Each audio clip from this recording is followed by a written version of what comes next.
2020 baru berumur 2,5 bulan dan dunia saya udah seperti dijungkir balikan. Pekerjaan saya yang menuntut saya untuk bertemu dengan klien tidak bisa saya lakukan dengan leluasa, dan 2 bulan lalu saya malah jatuh sakit sehingga harus dirujuk penambah.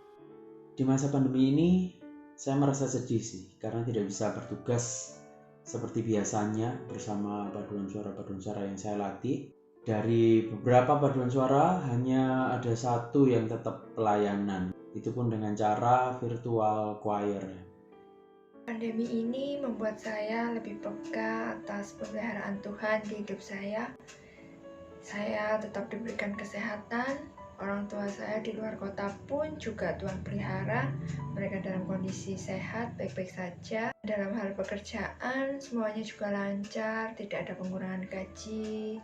Pembayarannya pun juga tepat waktu. Selama masa pandemi COVID-19 ini, hampir semuanya saya jalani secara online.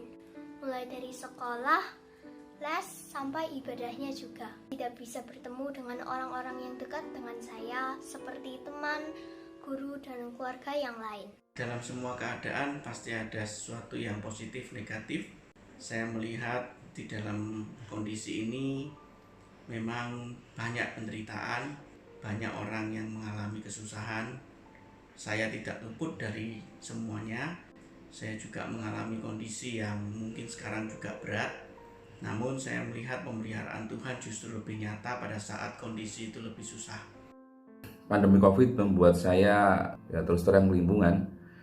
Rencana di awal tahun ini berantakan gara-gara pandemi COVID. Kami turun drastis secara finansial, sehingga memang harus berjuang untuk tetap bisa survive. Jadi kalau ngajar sudah tidak bisa, ya kami berusaha dengan cara yang lain. Yang pasti sedih ya, sedih karena setiap minggu yang kita biasanya bisa beribadat ke gereja, tapi sejak pandemi ini kita harus beribadat secara streaming di rumah masing-masing melalui laptop atau handphone seperti itu. Tahun 2020 adalah tahun yang sangat berat, dan sebagai manusia biasa saya juga merasakan ketakutan yang luar biasa. Sering bertanya-tanya, apakah kita mampu melalui semua ini?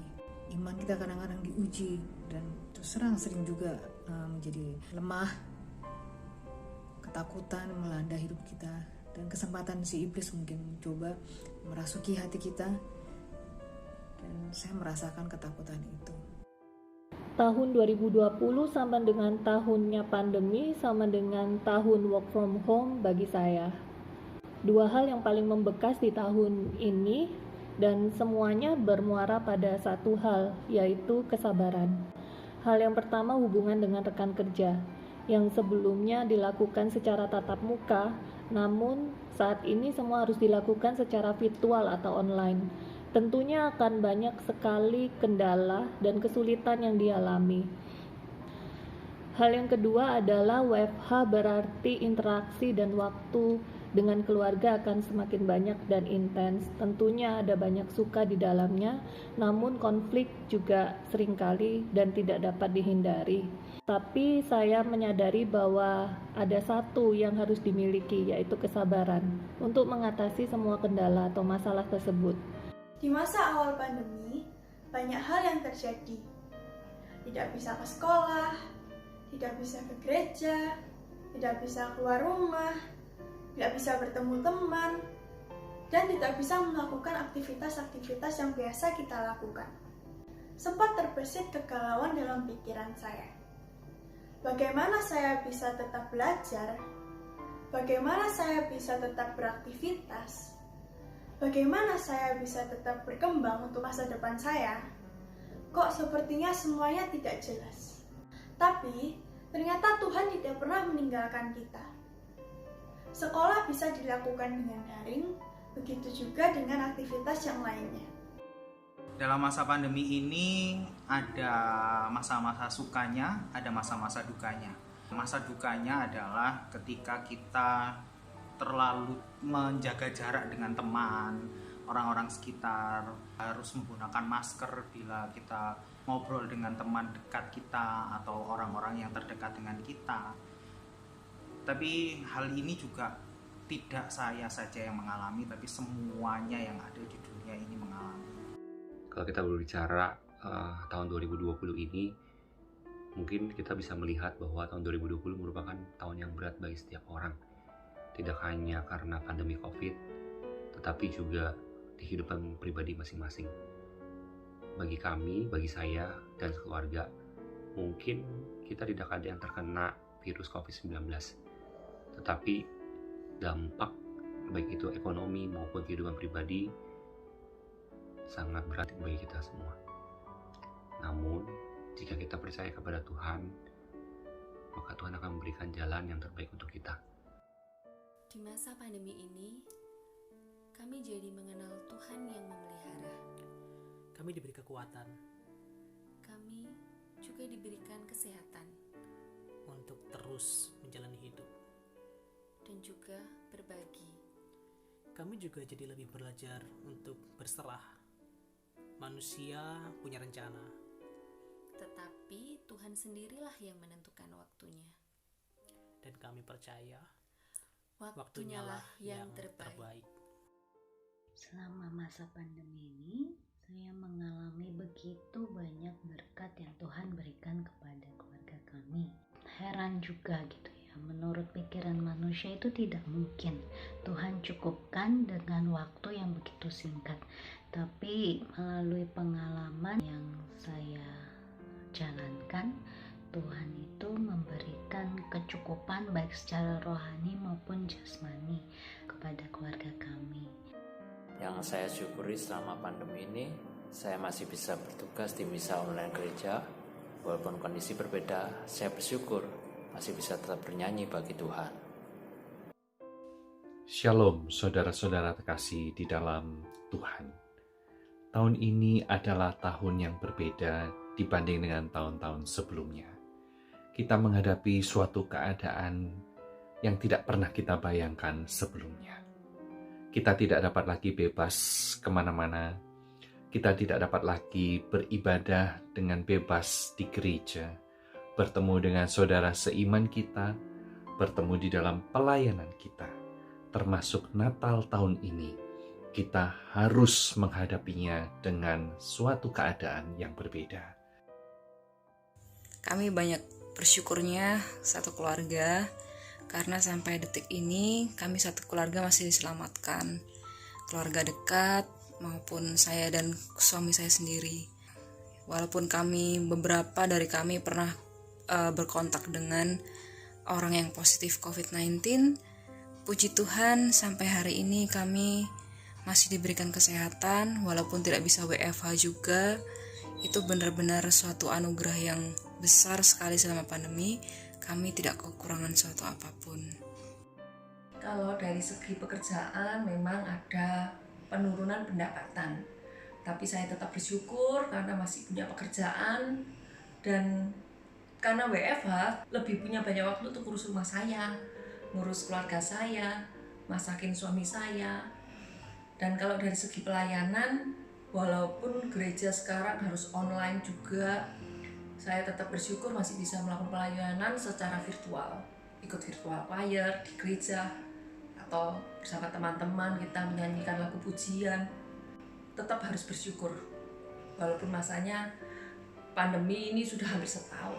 Apapun yang terjadi adalah kehendak Tuhan, harus saya jalani dengan penuh sukacita.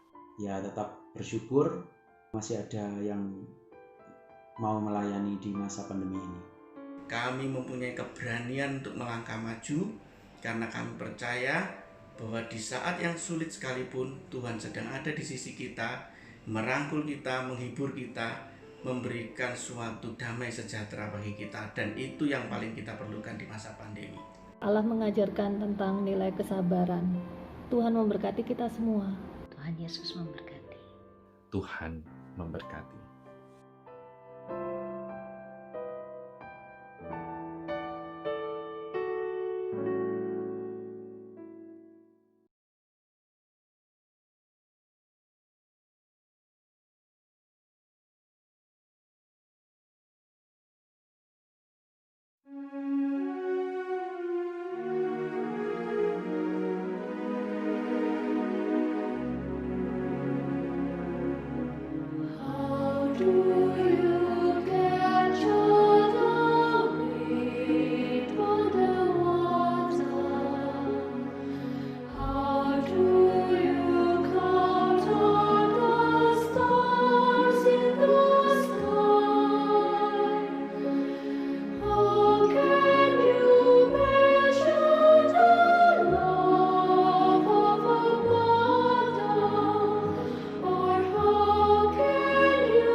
Semoga masa pandemi COVID-19 ini cepat berakhir. Kita bisa kembali beribadah di gereja, melayani di dalam gereja. Kita kembali menjalani hari-hari normal kita, berinteraksi sosial dengan lebih leluasa seperti dulu lagi, sehingga kondisi ekonomi bisa pulih, bisa berpaduan suara seperti biasa. Untuk bangsa ini semoga kita dapat saling menghargai satu sama lain, bahwa Tuhan akan senantiasa memberikan kekuatan, memberkati kita dengan kesehatan, bisa hidup berbahagia. Secara medis, karena saya seorang dokter, kita mengupayakan yang terbaik, semoga melalui vaksinasi pandemi bisa berlalu. Seperti apapun tahun 2021 nanti, kita semuanya akan baik-baik saja. Cuci tangan dengan bersih, tetap menggunakan masker, Stay safe and stay healthy. Semoga kita selalu diberkati oleh Tuhan. Tuhan memberkati. Merry Christmas. Merry Christmas. Merry Christmas. Merry Christmas. Merry Christmas. Merry Christmas. Merry Christmas. Merry Christmas.